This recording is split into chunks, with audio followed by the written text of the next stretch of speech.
What's going on, everybody? What's going on? Hope all is well. Thank you so much for clicking on the video. Really appreciate it. As I've told you guys, I've done so many jobs. I was a bus driver, and right now, currently, I take care of my aunt. I get paid for that. But I'm a licensed teacher in New York City, and I taught third grade last year, and I'm thinking about getting back into the classroom. So I went on an interview. School contacted me and was like, oh yes, we looked at your resume and everything, and we would definitely like to do an interview and stuff like that. So I did an interview, and the interview went well. And I noticed, like, okay, this school is in Park Slope, Brooklyn, and Park Slope, Brooklyn has changed a lot, but it's more people with a lot of money and stuff like that, and people of different persuasion, you know what I mean? So I said, all right, cool, boom.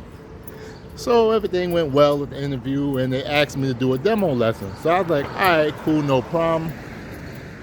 I told them, I said, hey, look, I'll do a math lesson. Math is my favorite subject. And like, I asked them if hey, what type of technology do they have? Do they have the either Promethean board or one of the old school smart boards? They didn't tell me. So I was like, all right, cool, no problem. I come in there because I like to use technology as a teacher. So I come in there and I see that they have the old school smart board. So I was like, all right, well, I can still do my lesson plan. I can still use the game format. It's called Wheel of Names. That's the website. And I can still use that with the students, because I always understand that when you're trying to teach students, if you can play games or do it in like a game format, they absorb the lesson much better, and you'll be able to have a good time. So boom, there, the teacher works with me. I use her computer to set up everything, and we go, the lesson goes through pretty good.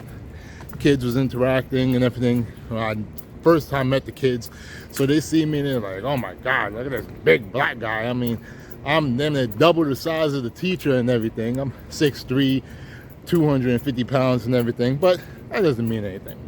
So everything works out good.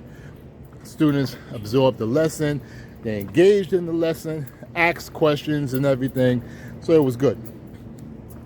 Then comes the after lesson, or what we like to call glow and grow. So as I'm sitting there, there's about 6 people, 1 dude, 5 women. So I'm like, all right, cool, no problem. I have no problem with that. I work with people most of my life. All my adult life, I work with women, men, it doesn't really matter. So as I'm sitting there in the interview, they tell me what I did good. That's the glowing part. When you did good in the lesson, engage with students and everything that third. And then what I need to grow on and stuff, talking about, you could have engaged more. You could have asked students more engaging questions and stuff like that. I said, yeah, I could have, but let's be honest, I don't know these students.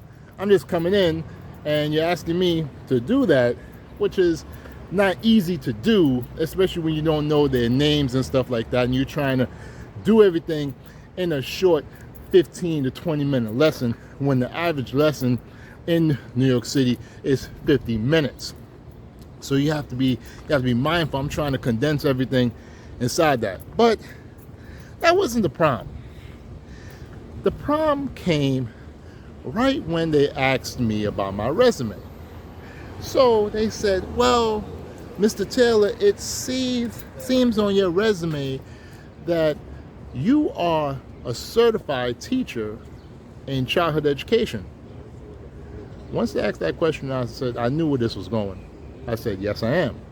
Said, oh, but your degree is, you're dual certified. Well, not dual certified.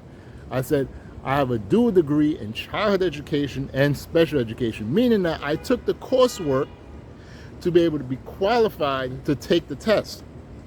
Am I going to take the test? No. So they said, well, that's the issue. You see, we're looking for a special education teacher. So you're looking for a special education teacher, knowing damn well that my resume said I'm certified in just childhood education. Now, I could get certified in special education, but I'm not going to do that. I'm 39, about to be 40 this year, and I'm too old for that. All right? I'm not going to be dealing with that. See, I can deal with a few students, because when you are a child education teacher, you have to be able to know how to deal with those students. You even also have to know how to somewhat write an IEP. I can do all that. I'm just not trying to be a dedicated special education teacher, because you have to do more paperwork. You have to do more meetings. It's a lot of things that you got to do as a special education teacher. And guess what? You get paid the same amount. It's not like they say, okay, well, regular classroom teachers make, let's say, because in September, a person with a bachelor's degree starting off as a teacher can make 69. Let's say if they say, well, regular teacher will make 69 and a special education teacher would make 77 or possibly 80 for all the things that they're gonna have to deal with. All right? No, they want you to make the same amount of money but do way more work. Now, if I was young, if I was 21, 22, just coming out of college, hell yeah, I'll do it. I'll get my special ed license. And while I was in college, shout out to Meg Evers College, I was going to go for my special education license until I did observations, until I did my student teaching. I said, hell no, I'm not doing it. And never looked back. So a lot of schools in New York, that's what they're looking for. They're looking for special education teachers, but there's a reason why. See, they know if they hire a special education teacher, they know that they can work the hell out of you. They're going to abuse you. And they also know that because of the way the bureaucracy is, administrators, all that stuff, they know that a lot of these young people are not going to stay in teaching. They're going to cause you or put you in bad situations where your ass will quit. It's like, for instance, if you know about tenure, people talking about teachers being tenured. Not all teachers across the country get tenure.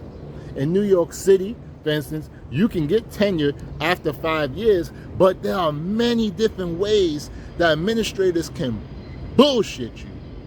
I've seen it. When I was teaching 3rd grade, 2 teachers who was up for tenure were let go. And they were let go over some BS reasons. Now, okay, I can understand the school enrollment was low, and the school I was teaching at, it was a small school. I think it was like under 200 or under 300 students. So I can understand that. And, you know, they didn't want to keep me because, well, the school didn't have a lot of students. And, you know, I came in originally as a sub with my license, and then I took over a 3rd grade teacher in January of 2024. But you see a lot of things going on, and it's like, man, it's crazy. It's crazy. And a lot of these jobs are doing that. A lot of these jobs, they look at your resume knowing damn well that you are not quite what they're looking for, but they'll give you some hope and say, hey, look, you know, you go through the interview, and then they'll gas your head up. Oh, yeah, you know, you the interview went well, and this, that, and third, and all that BS. They don't want to hire you. They don't want to hire you. And see, for me, I thank God that, you know, I have a job where I make decent money. I could afford to do the things that I want to do. And I want to teach and everything, but I like doing this YouTube thing. I like talking to you guys. I like having fun and everything. But it's crazy.